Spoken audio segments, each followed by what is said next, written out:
হ্যাঁ, শুটিং এর সময় সত্যি এটা সত্যি মানে আমরা তো অনেক কিছু বলছি, হয়তো অনেকজন সেটা বিশ্বাস করে, অনেকজন বিশ্বাস করে না, এগুলো সব সত্যি আমাদের সঙ্গে ঘটেছে বলেই আমরা। আর আমাদের না হঠাৎ হঠাৎ মনে পড়ে যে এটাও হয়েছিল ওটাও হয়েছিল। আমার বান্ধবী আজকে এসেছে, সোহিনী, সে আজকে আমার যে টিম আছে তাকে বলছে যে রুক্মিণী ছোটবেলা থেকে মায়াপুর যেত, জানো রুক্মিণী আমাদেরকে মায়াপুরের গল্প এত বলতো যে তখন তার ওকে দেখে আমি আর আমার পরিবার মায়াপুর গেছিলাম। এবং যখন আমরা প্রথমবার গেছিলাম তো রুক্মিণী আমাকে, তখন আমরা কত 7-8 বছর বয়স, তখন রুক্মিণী আমাকে পুরো মায়াপুর ঘুরিয়ে দেখেছিল, এতটাই ভালোভাবে প্রতিটা অলিগলি চিনতো। তো ঠিক সেরকম ভাবেই আজকে এটাও যেমন চৈতন্য রূপে যখন আমি পারফর্ম করছিলাম রামকৃষ্ণ, এটা তো পুরো যেন একটা পেন্টিং এর মতো লাগছে। দেখো হয়তো আমাদেরকে কেউ এরকম একটা পেন্টিং আমাদের কোনোদিন হবে, এবং সেটাই আজকে হয়। এটাও একটা মানে উপহার তো অবশ্যই, কিন্তু এটাও একটা ছোট্ট স্বপ্ন পূরণের মতো।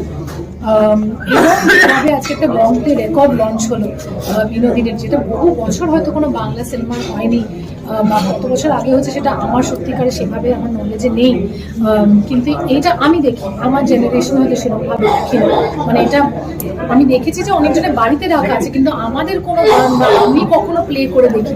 এবং সেটা যে আজকে বিনোদিনীর হচ্ছে, আমার সিনেমার এরকমভাবে একটা লং প্লে রেকর্ড হচ্ছে, সেটা অবশ্যই আরেকটা মানে হয় না, আরেক ছোট ছোট করে, হ্যাঁ আরেকটা প্রাপ্তি। এবং ছোট ছোট করে এক একটা হয় না মাইলস্টোন, ছোট হলেও কিন্তু আমাদের কাছে বলে না যে মানে জায়ান্ট লিপ আমার জন্য এই মুহূর্তে। So obviously I am very happy. সত্যি হয়তো উনি এতটাই খুশি বিনোদিনী থিয়েটার পেয়ে যে আমাদেরকে এরকম ভাবে দুহাত ভরে আশীর্বাদ করছেন।